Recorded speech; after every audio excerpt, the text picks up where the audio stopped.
आज हम भारत की मौजूदा आर्थिक स्थिति को समझेंगे, खासकर ऐसे समय में जब सरकार अपना वार्षिक बजट पेश करने जा रही है और वैश्विक अर्थव्यवस्था कई नई चुनौतियों से गुजर रही। ये बजट इसलिए भी महत्वपूर्ण है क्योंकि दुनिया की अर्थव्यवस्था पर अमेरिका के पूर्व राष्ट्रपति डोनाल्ड ट्रंप की टैरिफ नीतियों का असर दोबारा दिखने लगा है। ऐसे माहौल में भारत को अपनी आर्थिक रणनीति बहुत संतुलन के साथ सबसे पहले एक सकारात्मक खबर से शुरुआत करते हैं। अंतर्राष्ट्रीय मुद्रा कोष यानी कि IMF ने भारत की आर्थिक विकास दर का अनुमान बढ़ाया है। IMF के मुताबिक चालू वित्त वर्ष में भारत की GDP ग्रोथ 7.3% रहने की उम्मीद है। ये पहले के अनुमान से 0.7% ज्यादा है। इसका मतलब है कि भारत की अर्थव्यवस्था ने उम्मीद से बेहतर प्रदर्शन किया है। IMF का कहना है कि 2025 की दूसरी और तीसरी तिमाही में भारत के आर्थिक आंकड़े काफी मजबूत रहे और हाल के हाई फ्रीक्वेंसी इंडिकेटर्स यानी कि ताज़ा आर्थिक संकेत भी यही दिखाते हैं कि ग्रोथ फिलहाल मजबूत बनी हुई है। इस संशोधन के बाद भारत दुनिया की सबसे तेजी से बढ़ने वाली प्रमुख अर्थव्यवस्था के रूप में अपनी स्थिति और मजबूत करता है। लेकिन IMF ने ये भी साफ किया कि ये रफ्तार आगे चलकर कुछ धीमी हो सकती है। वर्ष 2026 के लिए IMF ने भारत की विकास दर 6.4% रहने का अनुमान लगाया है। यानी कि चुनौती ये है कि आज की मजबूत ग्रोथ को लंबे समय तक कैसे बनाए रखा जाए। तो देखिए, अब सवाल ये उठता है कि भारत की अर्थव्यवस्था को हाल के वर्षों में इतनी मजबूती किन कारणों से मिली। तो देखिए, एक्सपर्ट्स बताते हैं कि महामारी के बाद भारत को दो बड़े अल्पकालिक फायदे मिले। पहला फायदा घरेलू मांग से जुड़ा है और लॉकडाउन खत्म होने के बाद लोगों ने खुलकर खर्च करना शुरू किया। 2021 के बाद से भारत में घरेलू उपभोग औसतन 7% से ज्यादा की दर से बढ़ा है। इसी बढ़ती खपत ने उद्योगों को सहारा दिया, रोजगार बढ़ाया और आर्थिक रिकवरी को तेज किया। दूसरा बड़ा फायदा बाहरी कारणों से आया, खासकर कच्चे तेल की कीमतों में गिरावट से। वर्ष 2025 में वैश्विक कच्चे तेल के दाम लगभग 20% तक गिर गए। ये गिरावट महामारी के बाद से सबसे बड़ी गिरावट थी। भारत जैसे आयात निर्भर देश के लिए ये बहुत राहत भरी स्थिति रही। इससे भारत का आयात बिल कम हुआ, महंगाई पर काबू पाया गया और सरकार को वित्तीय मोर्चे पर कुछ राहत मिली। लेकिन समस्या ये है कि ये दोनों फायदे स्थायी नहीं है। घरेलू मांग अब धीरे धीरे स्थिर हो रही है, यानी कि उपभोग में वह तेज उछाल आगे नहीं दिखेगा। वहीं तेल की कीमतें हमेशा अनिश्चित रहती है, वे कभी भी बढ़ सकती है, जिससे भारत की अर्थव्यवस्था पर दबाव बढ़ेगा। इसलिए भारत को अब शॉर्ट टर्म बूस्ट से आगे बढ़कर लॉन्ग टर्म ग्रोथ रणनीति अपनानी होगी। तो देखिए, यहीं पर सवाल आता है कि भारत को लगातार 7% या उससे ज्यादा की विकास दर बनाए रखने के लिए क्या करना चाहिए। इस संदर्भ में भारतीय उद्योग जगत, जिसे हम आमतौर पर इंडिया इंक कहते हैं, ने सरकार के सामने अपनी मांगों की एक सूची रखी है। इस सूची में सबसे प्रमुख मांग है लगातार और मजबूत पूंजीगत खर्च यानी कि कैपिटल एक्सपेंडिचर। कैपिटल एक्सपेंडिचर का मतलब होता है ऐसी चीजों पर खर्च जो लंबे समय तक अर्थव्यवस्था को फायदा दे, जैसे कि सड़कें, हाईवे, रेलवे, बिजली की लाइनें, बंदरगाह और डिजिटल इंफ्रास्ट्रक्चर। उद्योग जगत का मानना है कि अगर सरकार इंफ्रास्ट्रक्चर पर खर्च बढ़ाती है तो इससे न केवल तत्काल रोजगार पैदा होगा बल्कि लंबे समय में उत्पादकता भी बढ़ेगी। भारतीय उद्योग परिसंघ यानी कि CII इस मांग का नेतृत्व कर रही है। CII ने सरकार से आग्रह किया है कि वे इंफ्रास्ट्रक्चर के साथ साथ डिजिटल पब्लिक सिस्टम्स और भविष्य की तकनीकों में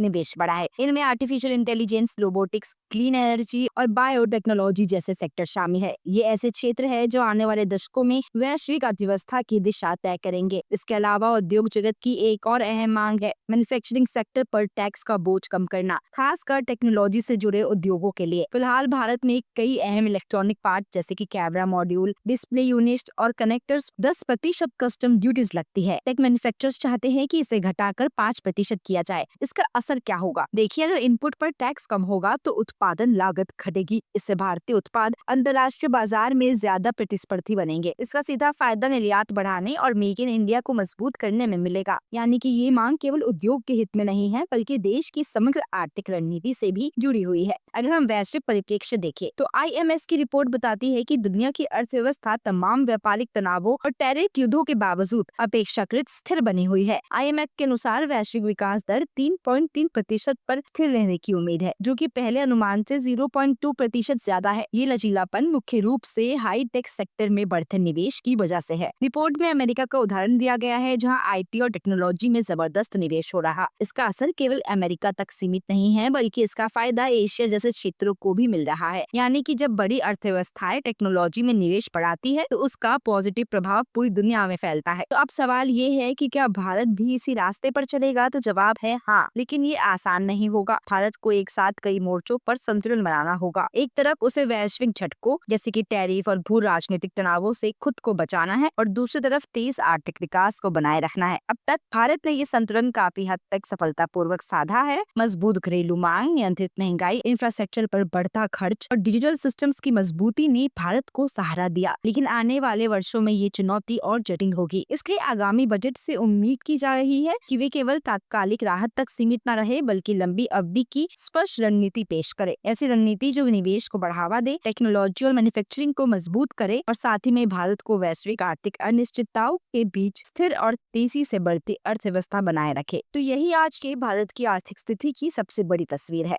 आज के लिए इतना ही। ऐसी ही और खबरों के लिए देखते रहे GMT गाइड मेमो टॉक। धन्यवाद।